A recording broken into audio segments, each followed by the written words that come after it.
Akroma TV so ana wasugo so awuti yebora in 7 ma NDC executive baako 6 and acheso mo letter about bontin essay sisia no omatwemo efi the National Democratic Congress adenya John Dramani Mahama, the president of the land esho mo boss yebo kontokwa no obeye do bitumi biase obitumi abrase na yese kasi egusu a ekoso ento mo letter about bontin essay John Dramani Mahama ebitro mo ntino omatwemo ho anaso ma resign efi the National Democratic Congress mo yenko ne nkohwe video ni yenti nsema mankasa enso ede atutudwa Yenya NDC executives a omo oboko no omo yekusasi for 6 of them omo holy press conference essay omo so omo ban ne dada o eji omo resign yenko ni nkoti dani yanku botrom traditional area, and the press conference dated 15 July 2025.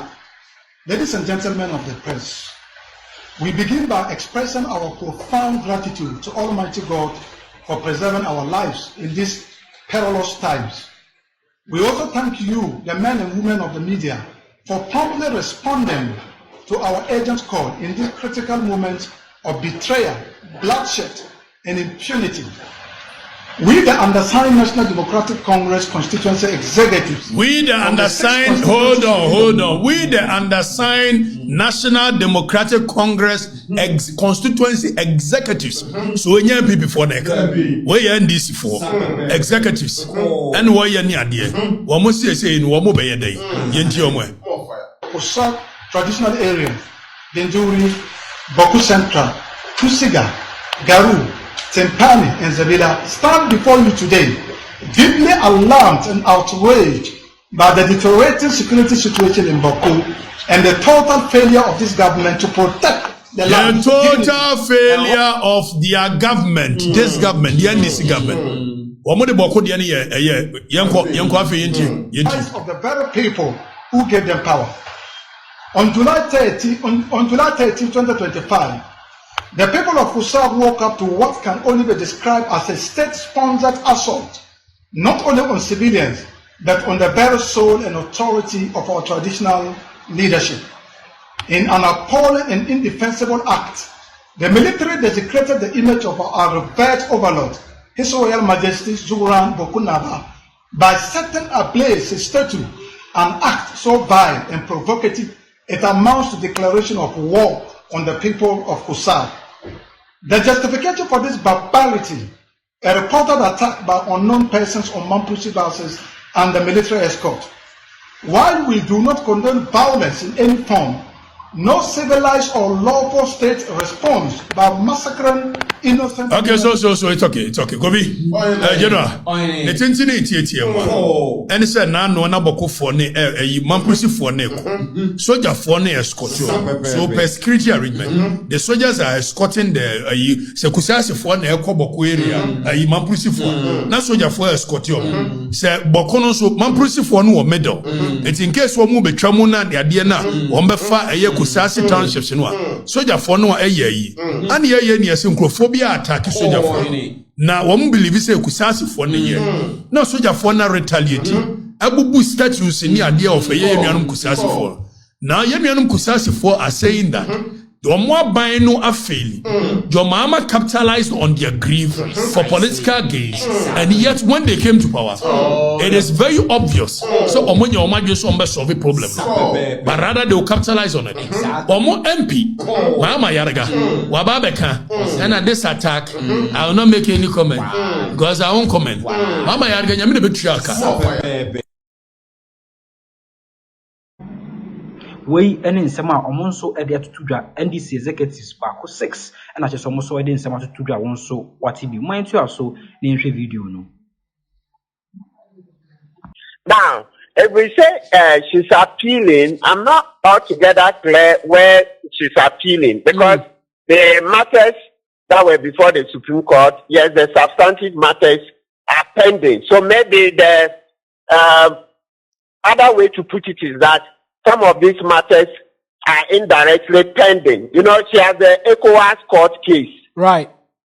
But that one is outside Ghana. Of the country's jurisdiction. So, but you know, the High Court usually, that's how come usually will be safer to see the detailed reasons of the court.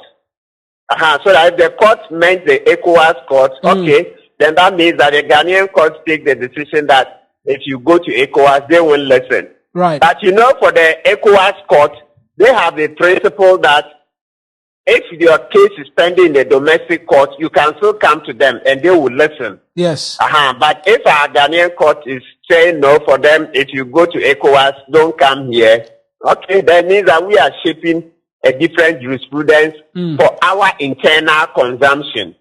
Okay, so let's get the detailed reasons and then see that is really within. Right. Because you see, yeah, go ahead. No, I'm listening to you. Perhaps you make that point, then I'll come in. Okay. Yes, because you see, our courts, yes, want to maximize the use of resources. You know, we don't have much resources to go around. So if the court finds that, look, these matters you are complaining about, they are also before the ECOWAS court, and so the court doesn't have any appetite to deal with it, fine. But the court also makes the case that there is no jurisdiction at all. That is the one that we have to explore to see. Meaning that the court says that all issues like this should deal with the Supreme Court. So like I said, that's new learning. Because ordinarily, a lot of us thought that the High Court can go into these matters. But if the court takes the decision takes the view that no, once it's Article 146 for them, it should be the Supreme Court, what will happen is that then this area has to be developed. So Justice Tokono has a right to go on appeal. Let's see if she will take that decision. Then the law around this area will be properly developed. Right. You know, we don't have many cases around this area. So it's difficult to stick out one's neck and say the court is right or wrong. Because for a lot of us, we thought that, yes, she could go to the High Court. But if the High Court says there's no jurisdiction, then let's see what an appeal will do. And then finally, that appeal to the Supreme Court. It's important you make that point, because the next question I was going to ask is whether or not the grounds for a judicial review are not entirely different from what the substantive case is before the Supreme Court, where they are seeking to enforce possible provisions of the Constitution or interpret provisions of the Constitution. So what you're saying is, these are uncharted waters again for us, which possibly we all as a country have to be doing some new learning on. Absolutely. Your summary is very informed. Yeah, it means you really understand the case. Yes, that's all that I was trying to say. Yes.